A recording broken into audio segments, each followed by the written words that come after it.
If you're thinking about moving to Temecula, California, then this is a video you're not going to want to miss. Hey, Jose here, your SoCal Realtor. If you are thinking about buying or selling a home, don't hesitate to reach out. My team and I, we are here ready to help you with your real estate needs. So again, if you are thinking about making a move to Temecula, California, I don't think you're making a bad move at all. At least not based on the popularity of the city. If you were to go back to the year 2000, the population here in Temecula was just over 54,000 people. However, most of the growth that did take place here in Temecula, it really happened more between the year 2000 and 2010. Yeah, like I said, in the year 2000, the population here was just over 54,000 people, but by 2010, the population, it broke 100,000 people. And then today, in 2024, the population here today is just over 110,000 people. Here's one of the first questions that I usually do get from people that are looking to move here, that have children, or honestly, I probably should say looking to move anywhere. But again, people that are looking to move here that do have children, and that is, how are the schools here? Should I be concerned about them? Okay, should I be scared? Here's my answer to that. According to niche.com, the schools here in Temecula were given an overall grade of an A. And then, well, as you can see here, they graded some of the schools individually here in Temecula really well. Here's a question though that I don't always get, at least not immediately anyway. And that is, what is there to do here? I mean, is there anything to do here in Temecula? There's gotta be something to do around here. First, you have Sky Zone Trampoline Park here up on the north side of Temecula, and as you can see here, there's lots to do. Honestly, a lot of fun, and in fact, actually really popular for parties. There's also Penny Pickles Workshop. This place is pretty neat. It's an interactive children's museum, and as you can see here, plenty for kids to do here. A lot of fun for them. Yeah, full disclosure, I haven't personally been here. I do have a few people I know that have given great reviews on it, by the way. But maybe once my son does get a little bit older, my wife and I will look to take him there. We're definitely looking forward to that. But anyone that has been here, I got a question for you. What's with that Converse shoe there in that last picture? I have the exact same question. If you're a golfer, there's a few nice courses here, such as Red Hawk Golf Course. There's the Temecula Hills Golf and Country Club. Forgive me if I said that one wrong. And then also the Journey at Pachanga. A couple nice breweries here in Temecula too. In fact, one I would like to bring up for you, and that is the Iron Fire Brewing Company. Just really neat spot. They have their own craft ales and lagers here. They really kind of a cool tasting room. They give tours around it. Just all in all, it really is a nice spot. Obviously, that's assuming that, that's your thing. There's also a couple of neat parks here too. There's actually a few parks here in Temecula, but these I would have to say are two of my favorites. First is the Temecula Duck Pond. Not a traditional park in the sense that there's no playgrounds or basketball courts or anything like that here. But there are some nice walkways here, ducks here, they're pretty neat to see, feed, oh, and even some turtles here. It's just an overall relaxing, nice spot here in Temecula. The other one I want to bring up, and that is Ronald Reagan Sports Park. This place is really neat with a playground for the kids, a hockey rink, baseball field, skate park, swimming pool, amphitheater. Just, it's kind of a park that has it all. And if we're talking about Temecula, you can't forget about bringing up something like, 50 wineries that are here, and they all have really good ratings. A weekend in wine country. In fact, speaking of the wineries, at the South Coast Winery, you have the Vineyard Rose restaurant. This is a really nice restaurant. If you haven't, I would definitely make a reservation. Just beware, the prices here, they can add up, but it is good. Is there any shopping here in Temecula? Yeah, absolutely. First of all, you have the Promenade Temecula up on the north side of the city with tons of shopping, restaurants. There's a movie theater here, even a Costco. There's also Old Town Temecula, and talk about a cool spot. The old historic buildings that are here in Old Town Temecula, I mean, they are too cool, at least I think so. But you have numerous shops and restaurants here. I mean, it really is pretty neat. Oh, and the Zoltar machine, love this. Who remembers the movie Big? Drop 25 cents here.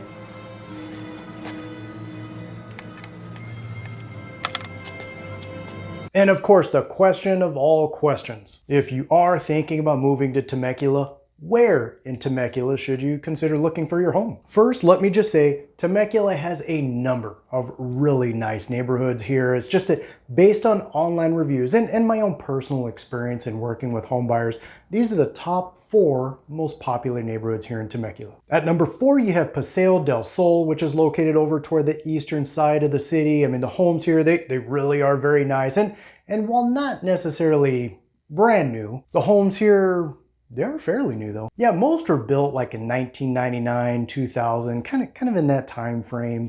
And definitely not the smallest homes, not at all. In fact, honestly, the smallest home you'll find here, I'm gonna say maybe like 1,500 square feet. Most of them though are probably more in that 2,000 to 2,500 square foot range, with pretty good lots too. While some of the lots here are really good size, I'm going to say the majority of them are probably going to be more in that 700,000 to 800,000 square foot range. So, you know, definitely not small lots. They're definitely respectable size lots here. As for the pricing here in Paloma del Sol, this is as of the recording of this video. In fact, honestly, all the neighborhoods I'm talking about here are as of the recording of this video, but the average home prices here, you're going to find them kind of in that low $800,000 range. Of course, that's an average. I mean, you will still find some in the 700s. You'll find some that are higher.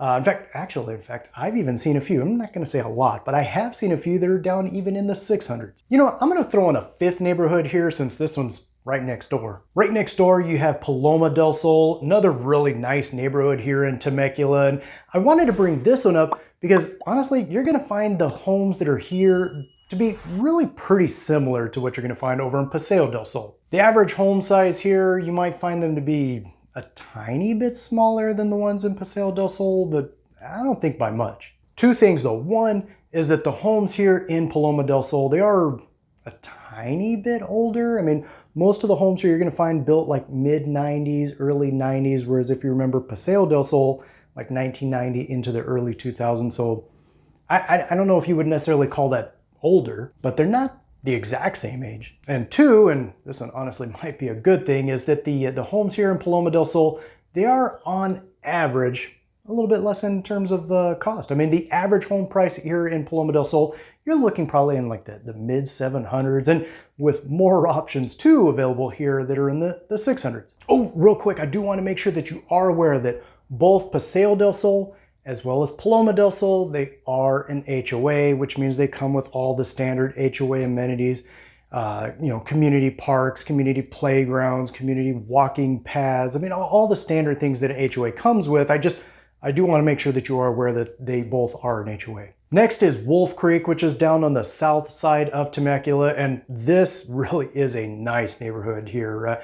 The homes here, they are a little bit newer. Most are built in the early 2000s. And the homes here, they're not small, at least not most of them anyway. I'm going to say the average home size here, you're looking at probably like 2,500 square foot. And believe me, there's many of them that are over 3,000 square foot here. So they are not small homes here in Wolf Creek. As for the lots though, honestly, they're real similar to the first 2 neighborhoods we just talked about. You're looking at probably like an average of maybe 7,000 to 8,000 square feet for the lots here. But the pricing here, it is a little bit higher. The average home price here in Wolf Creek, I mean, there are some that you can find still in the 700s, but the majority of them, you're probably going to find most of those to be in that high $800,000 to low $900,000. By the way, Wolf Creek is an HOA also. Next on this list is Red Hawk, which literally sits right next door to Wolf Creek. Maybe one of the bigger neighborhoods here in Temecula. In fact, actually, we talked about this one real briefly earlier in the video when we were talking about the golf courses, because the Red Hawk Golf Course is located right here. Another really nice neighborhood here in Temecula.